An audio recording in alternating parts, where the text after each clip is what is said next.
আজকে ভাই বাজার একসাথে মিলা ভর্তা খানার মজাটাই হবে অন্যরকম। হয়তো আজকে অন্যান্য দিনের মতো পোলা পান নাই, তারপরে কিন্তু আজকে খাবারটা অনেক টেস্ট হয়েছে। হ্যালো সুইবরান, আসসালামু আলাইকুম। আজকে আপনাদের সামনে আবার নতুন একটি ব্লগ নিয়ে চলে আসলাম। আজকে ভাই বাজারে নাকি হুস্কু উঠছে শাপলার ভর্তা খাওয়ার জন্য। ভাই বিরল রোগের আক্রান্ত গুলার যে কখন কিসের জন্য হুস্কু উঠে বলতে পারি না। তারপরে আর কি নৌকার চাবি নিয়ে চলে আসলাম নৌকার কাছে। তারপর আর কথা না বেরিয়ে ঝটপট উঠা বললাম নৌকাতে উঠে বলতেছি নৌকার মাঝিকে, তুমি তোমার নৌকা ছাড়তে পারো তোমার গন্তব্যে। এদিক দিয়ে নৌকার মাঝি বলতেছে বিলেতে নাকি কোনো শাপলা নাই। আমরা আবার এদিক দিয়ে নৌকার মাঝিকে বলতেছি যেখানে শাপলা আছে এখানে তুমি যেভাবে হোক আমাদেরকে নিয়ে যাও। নৌকার মাঝি এদিক দিয়ে বলে উঠলো যে আমি যেহেতু আছি তোমাদের কোনো ভরসাই নাই। আমরা আবার এদিক দিয়ে বলে উঠলো মামা কথাটা কইলো কি নৌকার মাঝি। এদিক দিয়ে আবার নৌকার মাঝি বলে উঠলো যাক ভাই আপনাদের সাথে একটু মজা নিলাম। এদিক দিয়ে গাড়ি নৌকার মাঝি মজা নিতে নিতে ঢুকাই ফেলছে আড়ালের ভিতর। ভাই আড়ালের ভিতর ঢুকাইছে আমাদেরকে দিয়ে, কিন্তু নৌকার মাঝি আমাদের নৌকায় কিন্তু ঠেলাইছে। এদিক দিয়ে আমি আবার বলতেছি ঠেলা কোনো সমস্যা না, আমি তোমাদেরকে উৎসাহ দিতেছি। মামা আলির ফাড়াটি করছি কি ঠেলা যেভাবে হোক নৌকা পুষ্কুনিতে নামাই ফেলছে। আমি আবার এদিক দিয়ে বাচ্চারা বলতেছি বাবা বাচ্চারা দেখছস আমার উৎসাহের কারণে কিন্তু তুই আজকে নৌকাটা ঠেলতে পারছস। এদিক দিয়ে নৌকার সামনে যাইতে দিই দুইটা শাপলা। ভাই এত বড় বড় যে শাপলা আছে বিলে আমাদেরকে নৌকার মাঝি কখনো বলেও নাই। ভাই এক একটা শাপলার সাইজ আমার মতো 2 থেকে 3টা করে হবে।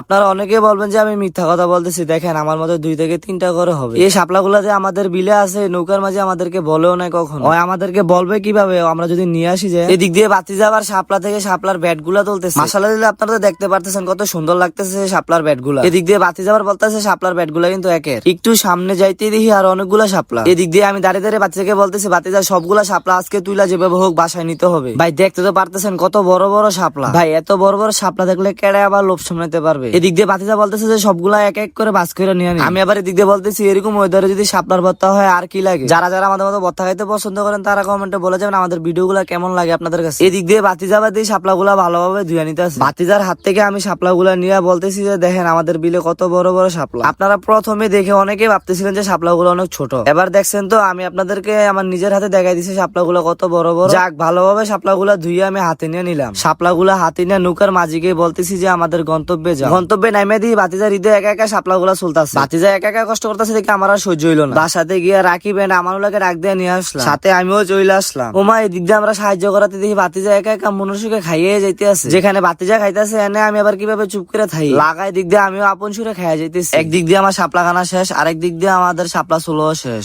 এদিক দিয়ে বাতিজা শাপলা গুলারে ভালোভাবে গোসল করাইতেছে। আমি এবার কইতেছি যে সমস্যা না বাতিজা তোমার পোলা মায়া গুলারে ভালোভাবে গোসল করাও। এদিক দিয়ে আমি বাতিজারে ট্রেনিং দিতেছি যে বাতিজা তুমি যদি বিয়ে করো ভবিষ্যতে কামও লাগবে গোসল করানি। এদিক দিয়ে বাতিজারে ট্রেনিং দেওয়ার পরে যার যেমনি শাপলা গুলা কাটা কুটা নিয়ে ব্যস্ত। শাপলা গুলা না কাটলে তো শাপলা গুলার ভিতরে মাল মশলা ঢুকবো না। আর কিছুক্ষণ পরে আপনাদেরকে আমাদের ভর্তার ফাইনাল লুকটা দেখাবো। এই যে দেখতে তো পারতেছেন আমাদের ভর্তার ফাইনাল লুকটা। সবাই কমেন্টে বলে যাবেন কেমন হয়েছে। ভাই এখন বিসমিল্লাহ বইলা খানা শুরু করে দিলাম। ভাই ভর্তাটা যখন মুখে দিলাম কি শাপলার ভর্তা খাইলাম নাকি রসমালাই খাইলাম বলতে পারলাম না। তো বরাবরের মতো আজকের ভিডিও এতটুকু পর্যন্ত। সবাই ভালো থাকবেন, সুস্থ থাকবেন, আল্লাহ হাফেজ।